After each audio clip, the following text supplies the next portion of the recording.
tempo atrás, meu pai reformou, bateu laje, porque era muito ruim. Ela foi feita, tipo assim, às pressas, né? Aí fazia de noite, aí de noite a polícia derrubava, aí de dia fazia, aí a polícia derrubava de novo. Aí ficava só assim, aí depois eles deixou pra lá, né? A mesa, né? A gente perguntou, mas eles que mandam, não quer tirar, não tem jeito.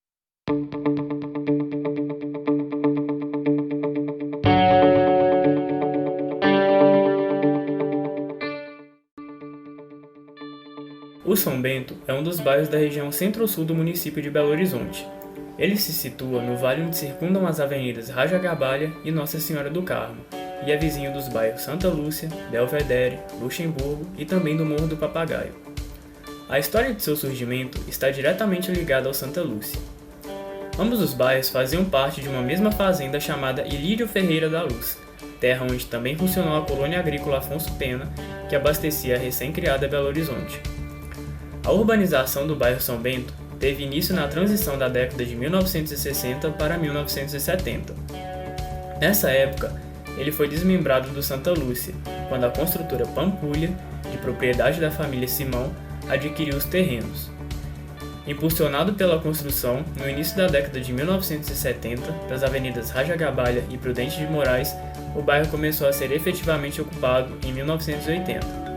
Na época em que foi criado, o bairro não possuía serviço de esgoto, água, luz e coleta de lixo. A luz foi a primeira aquisição, após a colocação dos postes comprados por um morador. A água era fornecida por caminhões-pipa. O lixo era levado pelos moradores a algum lugar mais distante e apropriado para deixá-lo. Mas apesar da falta de infraestrutura, o bairro agradava. Era verde para todo lado e muita tranquilidade. A origem do nome do bairro tem duas versões. Uma se refere ao pai dos empreendedores, Bento Simão, e a outra se refere ao mosteiro Nossa Senhora das Graças, das Irmãs Beneditas, que viviam enclausuradas na Vila Paris. O São Bento é um bairro marcado por inúmeros contrastes que despontam em sua paisagem circundante. Um destes contrastes se dá pela presença do Morro do Papagaio, uma favela com quase 4.000 residências e uma população de mais de 15.000 habitantes. O morro é uma junção de 4 favelas: Vila Estrela, Vila Santa Rita de Cássia, Vila São Bento e Vila Barragem Santa Lúcia, que surgiram quando uma área reservada pela prefeitura para a construção de um cinturão verde foi ocupada de forma irregular. As disposições de estilo de residência desse aglomerado refletem uma realidade social totalmente diferente do São Bento, que, sendo um bairro de classe média alta, é marcado pela presença de casas grandes de qualidade com jardins abundantes. O processo de construção de seu casário se deu mediante várias regras. Ao comprar um lote no São Bento, o comprador assinava um compromisso de respeitar a situação do bairro residencial. As regras de construção não permitiam a edificação de casas com mais de 2 pavimentos. Era exigido um recuo mínimo de 5 metros do alinhamento da rua e 2 metros das laterais dos lotes. A projeção da construção não podia ultrapassar 50% da área do terreno. Além desses pré-requisitos, os moradores tinham que cumprir alguns regulamentos relacionados também à altura dos muros e até a colocação de jardins nos passeios. Não só as residências, mas o planejamento urbano do bairro também seguiu algumas exigências métricas. Projetado em 2 etapas de urbanização pelos arquitetos Alberto Henrique Rocha e Paulo Zucchim, as ruas deviam ter 15 metros de largura, avenidas com 30 metros e lotes com um tamanho padrão de 450 metros quadrados, sendo 15 de frente e 30 de fundo. Além do contraste das paisagens que engloba a diferença de classes sociais, pode-se encontrar no São Bento um contraste quanto à ausência de prédios em relação aos seus bairros vizinhos. Os moradores do bairro optaram pela não verticalização e lutam até hoje para manter a aparência do São Bento de forma mais calma e menos densa, valendo ressaltar que um dos motivos da política anti-espigões também se justifica pela região estar inserida em áreas de diretrizes espaciais, ou ADE, assim devendo seguir parâmetros urbanísticos específicos. Não só a predominância de casas que marca o visual do bairro, mas também suas ruas largas e limpas, que são muito usadas para caminhadas matinais dos moradores, como a Avenida Bento Simão, que é parcialmente fechada durante a manhã para atividade.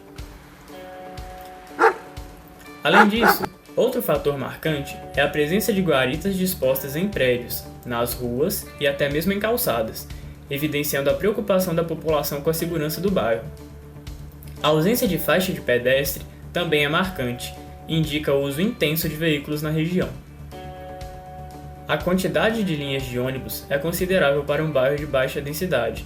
As duas principais vias de entrada e saída são as avenidas Rajagabalha e Prudente de Moraes. As características da população do bairro são claramente refletidas pela articulação do espaço, como limpeza, segurança e mobilização dos espaços para atividades corriqueiras. O São Bento se mostra como um lar de muitos idosos, pessoas com alto poder aquisitivo e, em geral, indivíduos os quais seguem rotinas reservadas e regradas, que defendem a permanência de diversas características do bairro, como a escassez de bares e predominância de construções baixas.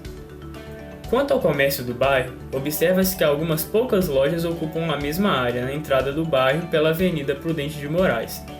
Além desse pequeno aglomerado comercial, há no bairro o Shopping São Bento, que passou de construção polêmica da década de 1990 para uma das centralidades principais e ponto de referência comercial. Com o comércio acanhado, que garante parte da tranquilidade da região, a solução encontrada pela população é buscar tais serviços nos bairros vizinhos, Santa Lúcia, Luxemburgo, Vila Paris e Cidade Jardim. Não só o centro comercial, mas a Paróquia São Bento e a República do Líbano, além da Escola São Tomás de Aquino, são as principais referências do bairro. A paróquia foi construída por iniciativa de alguns moradores e, apresentando um projeto moderno vista de cima, parece uma cruz. Além dessas referências, há na proximidade do bairro o Parque Jornalista Eduardo Couri, que fica situado na barragem do bairro Santa Lúcia, mas como é bem ao lado do São Bento, faz parte das opções de lazer ao ar livre de seus moradores. Antes um lugar degradado, o parque, popularmente conhecido por Barragem Santa Lúcia, tem área aproximada de 80 mil metros quadrados. A bacia de concentração do local foi construída em 1996 para conter os diversos alagamentos na região causados pelo Córrego Leitão, que atualmente se encontra abaixo da Avenida Prudente de Moraes. Hoje, o local é referência de lazer e integração entre pessoas de classes diferentes, como moradores do São Bento e do Morro do Papagaio, todas morando na mesma região e usufruindo da fauna e flora das longas pistas de caminhada e dos equipamentos de alongamento espalhados pelo local. O bairro São Bento é um misto de charme característico dos bairros da região Centro-Sul e ilustração do grande abismo que separa as diferentes classes sociais. Seu horizonte nos lembra a todo momento das desigualdades que permeiam as cidades contemporâneas.